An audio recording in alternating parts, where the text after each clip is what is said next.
الحمد لله وكفى وسلام على عباده الذين اصطفى أما بعد قال الله تبارك وتعالى في القرآن الكريم أعوذ بالله من الشيطان الرجيم بسم الله الرحمن الرحيم ألا بذكر الله تطمئن القلوب صدق اللہ العظیم۔ ہر طرح کی تعریف اور حمد و ثنا اللہ بزرگ و برتر کے لائق ہے، جس کا کوئی شریک نہیں، جس کا کوئی ساجھی اور ہمسر نہیں، جو ہمیشہ سے ہے اور ہمیشہ رہے گا۔ لاکھوں درود و سلام نازل ہوں ہم سب کے پیارے آقا، پیارے حبیب جناب محمد الرسول اللہ صلی اللہ علیہ وسلم پر، آپ کی تمام آل پر اور آپ کے تمام اصحاب پر۔ محترم حضرات، ہم لوگ جس دور اور جس دنیا میں جی رہے ہیں، یہ دنیا اور یہ دور بڑا ترقی یافتہ کہلاتا ہے، اور یہ سچ بھی ہے کہ آج کے دور میں، آج کی دنیا میں رہنے والے انسانوں نے جو عظیم ترقیاں کی ہیں، جو ناممکنات کو ممکن بنا دیا، جن بڑے سے بڑے مشکل کاموں کو آسان کر دیا، اس سے پہلے کسی دور میں انسان وہ سوچ بھی نہیں سکتا تھا۔ آج کی یہ دنیا اور اس کی یہ عظیم ترقی کہ بڑے سے بڑا پہاڑ بھی آج کے انسانوں کی بنائی ہوئی مشینوں کے سامنے کچھ نہیں ہے۔ چند منٹوں کے اندر بڑے سے بڑے دیو ہیکل پہاڑ کو بھی زمین دوز کر دیا جاتا ہے۔ آج کے زمانے میں یہ سمندروں کی ٹھاٹے مارتے ہوئے موجیں انسانی طاقت اور انسان کے بنائے ہوئے آلات کے سامنے کچھ نہیں ہیں۔ ایسے بڑے سمندروں میں انسانوں نے اپنی پوری آبادیاں بسا دیں کہ ماضی میں انسان کبھی اس بارے میں سوچ بھی نہیں سکتا تھا۔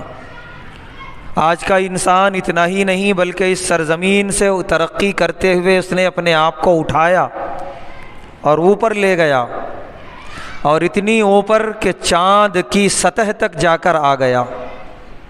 اتنی عظیم ترقی اور اتنی عظیم کامیابی آج کے دور کے انسان کی ماضی میں کوئی سوچ بھی نہیں سکتا تھا کہ انسان نامی مخلوق چاند پر اور دیگر سیاروں پر بھی جا سکتی ہے۔ الغرض اس دور میں کوئی چیز اب ناممکن نہیں رہی، ہر چیز میسر ہے، ہر چیز آسان ہے، جو انسان سوچ سکتا ہے ان سب چیزوں کو اس نے اپنے لیے مہیا کر لیا۔ اتنی ترقیات کے باوجود، اتنی عظیم کامیابیوں کے باوجود، آج کی اس ترقی یافتہ دنیا میں انسان ایک چیز کے لیے آج بھی تڑپ رہا ہے، بھوکا ہے، متلاشی ہے، اور وہ چیز ہے دل کا سکون۔ سب کچھ بنا دیا انسان نے، ایسا عالیشان مکان کہ انسان دیکھتا رہ جائے، ایسی آرام دہ خواب گاہیں بنا لی، سونے کے مقامات بنا لیے کہ انسان دیکھتا ہی رہ جائے کہ اتنی آرام دہ مکان، اتنی آرام دہ اور سہولت بخش یہ خواب گاہیں، یہ کمرے، اتنی آرام دہ اور سہولت بخش یہ سواریاں اور یہ سفر، یہ سب کچھ ہے انسان کے پاس، کوئی چیز کی کمی نہیں ہے۔ لیکن ایک چیز انسان جس کے لیے سب کچھ کرنے کو تیار ہے مگر مل نہیں رہی ہے، وہ چیز ہے انسان کے دل کا سکون۔ بڑی عجیب بات ہے یہ کہ دنیا کے وہ حصے، وہ ممالک جو جتنے زیادہ ترقی یافتہ ہیں، وہاں کے رہنے والے انسان اتنے ہی بے سکون ہیں، بے اطمینان ہیں، پریشان ہیں۔ نتیجہ یہ ہے اس بے سکونی اور بے اطمینانی کی وجہ سے ماضی میں کبھی انسانوں نے اتنی خودکشیاں نہیں کی تھیں جتنی اس دور میں انسان کر رہا ہے۔ ہر دن ہزاروں کی تعداد میں دنیا میں لوگ پھانسیوں پہ لٹک رہے ہیں، اپنے آپ کو موت کے حوالے کر رہے ہیں، جبکہ ان کے پاس نہ مال و دولت کی کمی ہے، نہ جائیداد کی کمی ہے، نہ عمدہ سے عمدہ غذاؤں کی کوئی کمی ہے، کسی چیز کی، اللہ کی کسی نعمت کی کمی نہیں ہے، پھر یہ پھندوں پہ لٹک جانا، پھر یہ خودکشیاں کر لینا، آخر کیوں؟ سب کچھ ہے لیکن زندگی میں دل کا سکون نہیں ہے، زندگی کا سکون نہیں ہے۔ وہ بے سکونی، وہ بے اطمینانی جب حد سے آگے گزرتی ہے تو انسان اپنی زندگی سے نکل کے موت کی دنیا میں قدم رکھنے کو تیار ہو جاتا ہے، خودکشی کر لیتا ہے، مر جاتا ہے۔ اور کہیں پر بھی یہ دولت ملنے والی نہیں ہے دل کا سکون، کیونکہ میں نے جو آیت کریمہ پڑھی ہے سورہ رعد پارے 13 کی یہ آیت ہے، جس میں اللہ تبارک و تعالیٰ نے بڑی تاکید کے ساتھ پورے انسانیت سے خطاب کر کے فرمایا، الا بذکر اللہ تطمئن القلوب، سنو اے انسانوں، تم جسے ڈھونڈ رہے ہو، جسے ڈھونڈنے میں نہ جانے کہاں کہاں بہک رہے ہو، بھٹک رہے ہو، یہ عظیم نعمت اللہ کے ذکر میں ہے۔ دل کا سکون اللہ کے ذکر میں ہے، اللہ کی یاد میں ہے، اللہ کی عبادت میں ہے، باقی کہیں نہیں ہے۔ ہر انسان اپنی زندگی میں اس کا تجربہ کر سکتا ہے۔ جب انسان بہت چھوٹے دائرے میں رہتا ہے، کمائی کے اعتبار سے، مال و دولت کے اعتبار سے، تو وہ یہ سوچتا ہے کہ ذرا میں اتنا کما لوں، میں اتنا مکان بنا لوں، میں اتنے میں ہو جاؤں، پھر تو بڑی پرسکون ہو جائے گی زندگی۔ لیکن جب ایک موقع آتا ہے اللہ اسے وہاں پہنچا دیتے ہیں، یہ سچ ہے، پہلے سے زیادہ وہ بے سکون نظر آتا ہے۔ پھر وہ کچھ اپنی منزلیں متعین کرتا ہے، میں تھوڑا اور اتنا بنا لوں، اتنا میں اپنے کاروبار میں اضافہ کر لوں، بڑھا لوں، میری آمدن اتنی ہو جائے، میں اتنا روز مرہ کمانے لگوں، پھر تو انشاءاللہ میری زندگی میں سکون ہی رہے گا، کوئی بے اطمینانی نہیں رہے گی۔ یہ ہوتا ہے، اللہ پھر اسے وہاں پہنچاتے ہیں اپنے کرم سے، لیکن اسے نظر یہ آتا ہے کہ اس سے زیادہ پرسکون میں پہلے تھا، اب میں مزید بے سکون ہو گیا، بے اطمینان ہو گیا۔ جسے انسان سمجھ رہا ہے سکون، وہاں سکون نہیں ہے، وہاں اطمینان نہیں ہے۔ اطمینان اللہ کا ذکر، اللہ کی یاد، اللہ کی عبادت، رب کعبہ کی قسم، اور کہیں نہیں ہے۔ یہی وجہ ہے کہ انسان جہاں ہے وہیں اللہ کا شکر ادا کرے، کوئی اپنی منزل متعین نہ کرے، میں اتنا کما لوں، اتنا دولت مند بن جاؤں، اتنی جائیداد کا مالک بن جاؤں، کچھ بھی متعین نہ کرے اپنے ذہن میں، جہاں ہے وہیں رہے اور وہیں سے اللہ کی طرف جڑ جائے، نمازیں پڑھنے لگے، تہجد کی کبھی کبھی اگر ہو سکے تو توفیق اٹھ کے اللہ سے مانگنے لگے، قرآن کریم روز پڑھنے کا ایک وقت بنا لے، اتنے وقت میں ضرور قرآن کریم تلاوت کروں گا۔ اس کے علاوہ احادیث میں جو اذکار آئے ہیں صبح و شام پڑھنے کے، وہ پڑھنے لگے، اسے خود محسوس ہوگا کہ الحمدللہ میرے دل میں اطمینان پیدا ہو رہا ہے، اطمینان کی دولت اللہ میرے دل میں اتار رہے ہیں، اور میں الحمدللہ بہت پرسکون زندگی گزار رہا ہوں۔ چنانچہ ہم جسے صحابہ کہتے ہیں، ہم جسے تابعین کہتے ہیں، ہم جسے اولیاء اللہ کہتے ہیں، یہ سارے لوگ الحمدللہ دنیا سے آج رخصت ہو گئے، اللہ ان کے درجات کو بلند فرمائے۔ یقین جانیے جیسی زندگی ہم گزار رہے ہیں، جیسے مکانات میں ہم رہ رہے ہیں، جیسی غذائیں ہم کھا رہے ہیں، جیسی سواریوں پہ ہم سفر کر رہے ہیں، پوری زندگی انہوں نے یہ نعمتیں نہیں دیکھیں۔ لیکن پڑھیے زندگی ان کی سیرتیں پڑھیے، ان کی سیرت کا ہر پیج، ہر صفحہ، ہر لائن یہ بتاتی ہے الحمدللہ بہت پرسکون تھا وہ اپنی زندگی میں، بہت مطمئن زندگی گزاری، بڑی بابرکت زندگی گزاری انہوں نے۔ کیوں؟ جبکہ ہم جیسی غذائیں نہیں کھاتے تھے وہ، ہم جیسی سواریوں پہ سفر نہیں کرتے تھے وہ، ہم جیسے مکانات ان کے پاس نہیں تھے، ہاں دل کا سکون اور دل کی اطمینان جیسی دولت تھی، کیونکہ وہ اللہ سے جڑے ہوئے تھے۔ صبح و شام اللہ کی عبادت، اللہ کا ذکر، اور اسی طریقے سے اللہ کے نبی صلی اللہ علیہ وسلم کے بتائے ہوئے اذکار یہ ان کی زندگی کا معمول تھا، معمولات میں داخل تھا۔ نتیجہ یہ تھا کہ وہ بڑی پرسکون زندگی گزارا کرتے تھے، بہت تھوڑے میں تھے لیکن بہت بابرکت تھی ان کی زندگی۔ اور ان میں کتنے اکابرین تو ایسے گزرے ہیں الحمدللہ جنہوں نے اپنی پوری زندگی ہی قرآن و حدیث کے لیے وقف کر دی، قرآن کی خدمت کرتے کرتے دنیا سے چلے گئے، احادیث مبارکہ کی خدمت کرتے کرتے وہ محدثین دنیا سے چلے گئے۔ تو ان کی زندگیوں میں کیا برکت رہی ہوگی، کتنا سکون رہا ہوگا، کتنی اطمینان قلبی والی انہوں نے زندگی گزاری ہوگی، ہم تصور کر سکتے ہیں۔ لہذا ضرورت اس بات کی ہے کہ ہم لوگ اللہ کے اس عظیم نعمت کو، اس عظیم دولت کو، اس سکون قلب کو، اس دل کے اطمینان کو اللہ کے ذکر میں تلاش کریں، اور ہم لوگ اللہ کے ذکر کی طرف متوجہ ہو جائیں۔ اللہ کے ذکر میں سب سے پہلا ذکر، سب سے بڑا ذکر ہے نماز پنجگانہ کی ادائیگی۔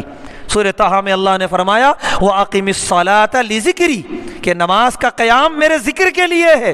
تو سب سے بڑا ذکر اللہ کا، اللہ کے لیے نماز پڑھنا ہے۔ سب سے پہلے ہم لوگ اپنے آپ کو نماز کا عادی بنائیں۔ تھوڑے دن نفس سے لڑنا پڑے گا، ایک لڑائی ہوگی۔ نفس نہیں چاہے گا 5 وقت کی نماز، نفس تو کچھ اور دکھائے گا جہاں آج تک الجھا کے رکھا ہے۔ نفس جہاں ہم آج تک الجھے ہوئے ہیں اور سکون کی تلاش میں ہے جو ملنے کو نہیں ہے، ہم تھوڑا سا نفس سے لڑیں اور اللہ کے گھر کی طرف آئیں۔ 5 وقت نماز کا اپنے آپ کو عادی بنائیں، پابند بنائیں۔ انشاءاللہ جب یہ ہو جائے گا تو پھر اللہ کی طرف سے ایک توفیق اور ملے گی۔ ہفتے میں 1 دن صحیح یا مہینے میں 1 دن صحیح اللہ خود اٹھائیں گے فجر سے کچھ پہلے، اور ہمیں ارادہ ہوگا، یہ سب من جانب اللہ ہوگا، ہمیں ارادہ بنے گا چلو آج وضو کر کے کچھ اللہ کے سامنے رو لیتے ہیں۔ یہ وہ وقت ہے جب اللہ خود آسمان دنیا پہ آ کے کہتے ہیں مانگ میرے بندے جو مانگنا ہے میں تجھے دوں گا۔ اس وقت اٹھے ہم، وضو کریں، 4 رکعت یا جتنی بھی ہم سے میسر ہو ہم پڑھیں نماز۔ اس کے بعد بارگاہ ایزدی میں اللہ رب العالمین جیسے رحیم، شفیق اور کریم پروردگار کے بارگاہ میں آنسوؤں کے نذرانے پیش کریں، کچھ دل کے دکھڑے سنائیں اس پروردگار کو، کچھ جو ارمان دل میں مچل رہے ہیں اس کے دربار میں رکھیں، اور پھر اس سے مانگیں اطمینان قلب کی دولت، پھر اس سے مانگیں، فریاد کریں، اس کی رحمت اور اس کی برکت مانگیں۔ 1 دن یہ کر کے دیکھ لیں رب کعبہ کی قسم، پھر وہ دن گزار کے دیکھ لیں، اتنا مطمئن دن کبھی ہم نے زندگی میں نہیں گزارا ہوگا۔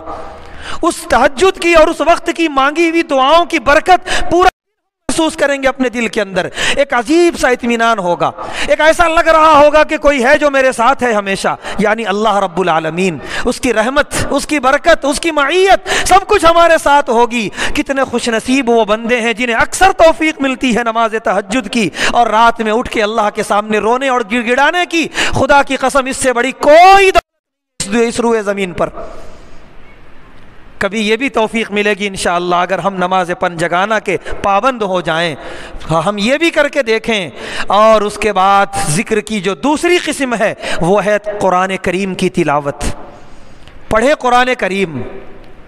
میں پھر سے یہ جملہ کہتا ہوں بڑی معافی کے ساتھ، قرآن کریم صرف زیارت میں یا ایصال ثواب کے لیے پڑھنے کے لیے اللہ نے نازل نہیں کیا۔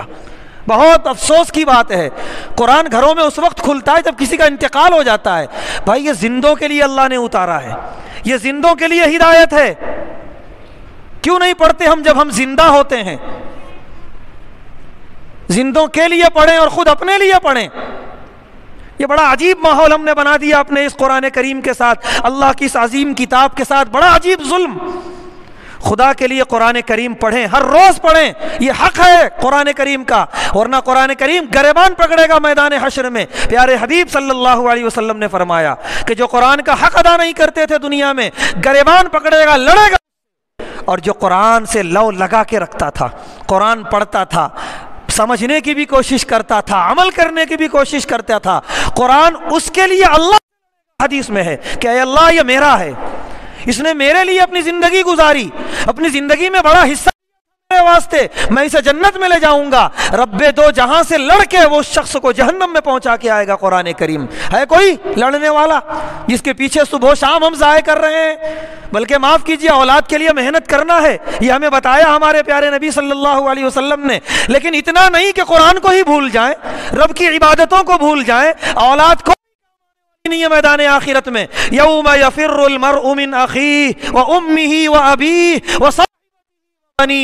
اولاد منہ موڑ کے بھاگے گی ماں باپ سے، ماں باپ تیار نہیں ہوں گے اولاد کو، شوہر بھاگے گا، بیوی شوہر نہیں دیکھنا چاہے گی، سگا بھائی سگے بھائی ملنا چاہے گا میدان آخرت میں، نفسی نفسی کا عالم ہوگا۔ ایسے میدان حشر میں یہ رب کا کلام، یہ قرآن کریم ہمارے لیے رب سے لڑنے کو تیار ہوگا۔ کیا ہم نہ زندگی وقف کر دیں اس قرآن کے لیے؟ ہونا تو یہ چاہیے پوری زندگی لگا دیں اس کے لیے، لیکن چلو کچھ ذمہ داریاں اولاد کی بھی ہیں، کچھ ذمہ داریاں اپنے کاروبار کی بھی ہیں، وہ ذمہ داریاں ادا کرتے ہوئے صحیح کم سے کم اس قرآن کریم کو تو وقت تو دیں۔ یہ صرف مردوں کے لیے نہیں آیا، یہ زندوں کے لیے آیا ہے۔ ہم زندہ رہتے ہوئے اپنی زندگی میں اس کا حق ادا کریں۔ اگر چاہتے ہیں میدان حشر میں کچھ، تو قرآن کے قریب اپنے آپ کو لائیں، قرآن کریم کی تلاوت کا معمول بنائیں، پھر دیکھیں انشاءاللہ کیا برکتیں آتی ہیں زندگی میں، کیا سکون ملتا ہے زندگی میں۔ پھر تو وہ ہو جائے گا جو اللہ کے نیک بندوں نے، اکابرین نے کہا ہے اپنی کتابوں میں کہ جب تک قرآن سے دن شروع نہیں ہوتا تھا دن میں اچھا نہیں لگتا۔ نماز پڑھ لی ہے، یہ تو ہو گئی نماز، اس کے ساتھ سورہ یاسین کی تلاوت، چاہے مسجد میں چاہے گھر میں جہاں آسانی ہو۔ اس کے علاوہ روز معمول بنائے 2-3 رکوع تلاوت کا، تاکہ کچھ مہینوں میں قرآن مکمل ہو جائے تلاوت کرتے ہوئے، یہ معمول بنائیں۔ اور ایسا معمول ہو کہ جب تک یہ نہ پڑھ لیں ہمارا دل نہ لگے، ہمیں وہ دن ہمیں اچھا نہ لگے۔ جب تک یہ معمول نہیں ہوگا تب تک ہم سب کچھ ساری مشینیں گھر میں لا کے رکھ لیں، پھر بھی سکون اور اطمینان ملنے والی چیز نہیں ہے، کیونکہ رب دو جہاں نے فرما دیا کہ یہ دولت صرف اور صرف میرے ذکر میں ہے، اور ذکر ہے نماز، قرآن اور دیگر اذکار الہی۔ تو پہلی شکل میں اور پہلے صورت میں یہ 2 چیزوں کی ہم عادت ڈالیں، نماز کی پابندی، قرآن کریم کی تلاوت کی پابندی۔ اس کے بعد جتنے اذکار ہمیں بتائے ہیں ہمارے پیارے نبی صلی اللہ علیہ وسلم نے، ان اذکار کو ہم معمول بنائیں۔ یقین جانیں ذکر اتنا معمولی ہوتا ہے، پڑھنے میں کوئی دشواری نہیں، کوئی وقت نہیں لگتا، لیکن اتنا ثواب اور اتنی برکتیں ہیں اس کی، کاش کہ ہم یہ سمجھتے اور ہم اپنے آپ کو اللہ کے ذکر کا عادی بناتے۔ لخت جگر حضرت سیدہ فاطمہ الزہرا رضی اللہ تعالی عنہا کام کرتی تھی، بڑی جفاکش، بڑی محنتی خاتون جنت، اتنی محنت کہ ہاتھوں پہ گٹے پڑ جاتے تھے، پانی کا مشک اٹھاتی تھیں تو پیٹھ پہ بھی جو ہے نشان پڑ گیا تھا، اتنی محنتی خاتون۔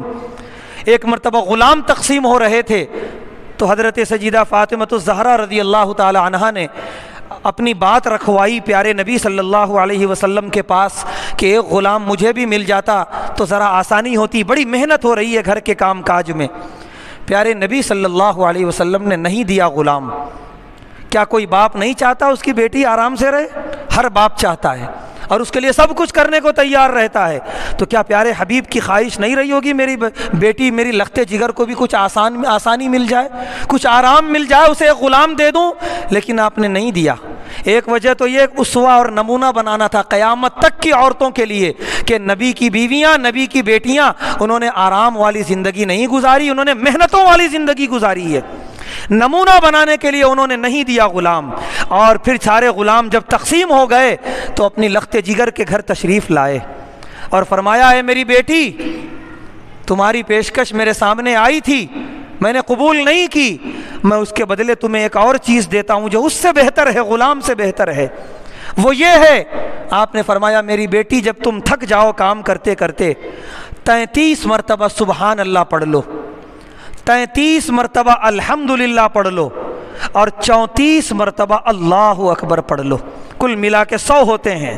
یہ 100 مرتبہ یہ تسبیحات پڑھ لو، انشاءاللہ تمہاری ساری تھکاوٹ دور ہو جائے گی۔ یہ ہے اطمینان ذکر کا، یہ ہے سکون ذکر کی برکت۔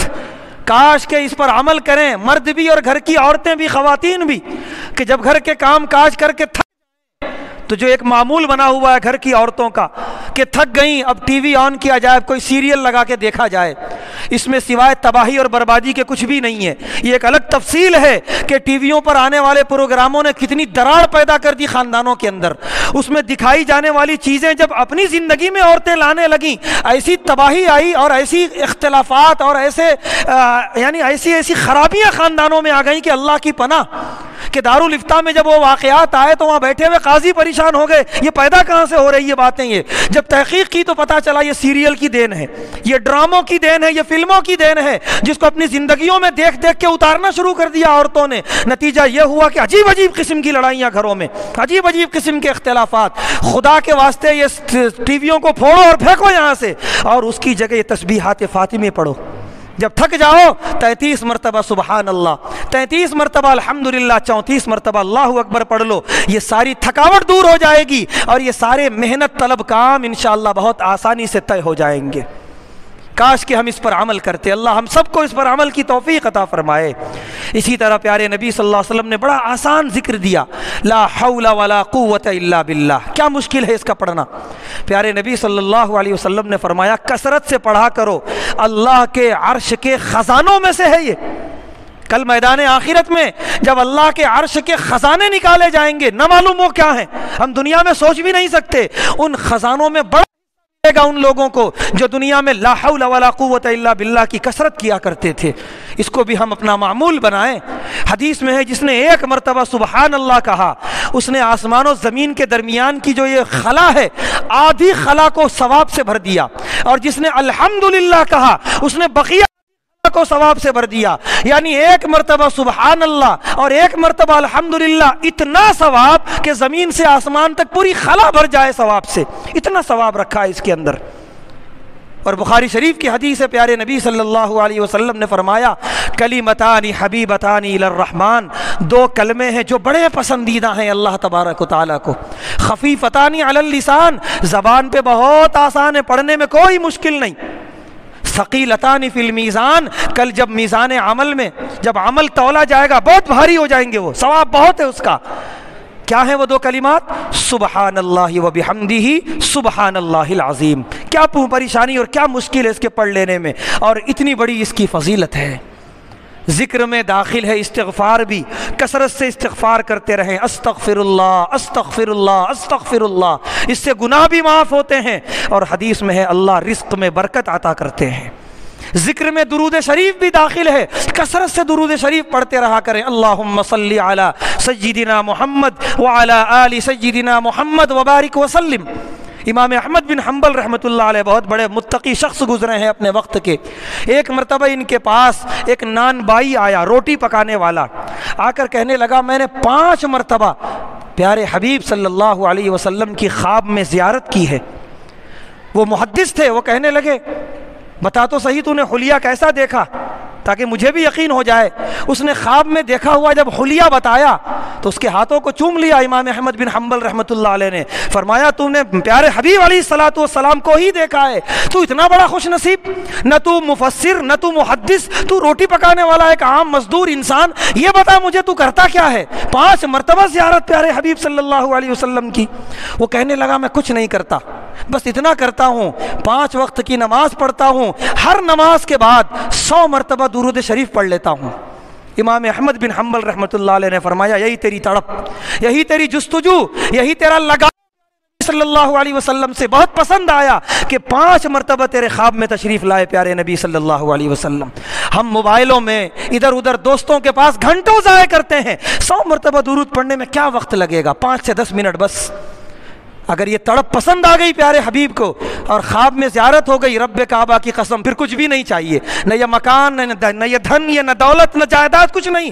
اگر خواب میں تشریف لے آئے پیارے نبی صلی اللہ علیہ وسلم، مطلب یہ ہے کہ آپ اس شخص سے، اس امتی سے راضی ہیں۔ جب دنیا میں راضی ہیں انشاءاللہ آخرت میں بھی راضی رہیں گے، اور جب آخرت میں ان کی رضا مل گئی، دنیا میں مل بھی اس سے ہمیں کوئی لینا دینا نہیں۔ اس سے بڑی دولت کوئی اور نہیں ہو سکتی۔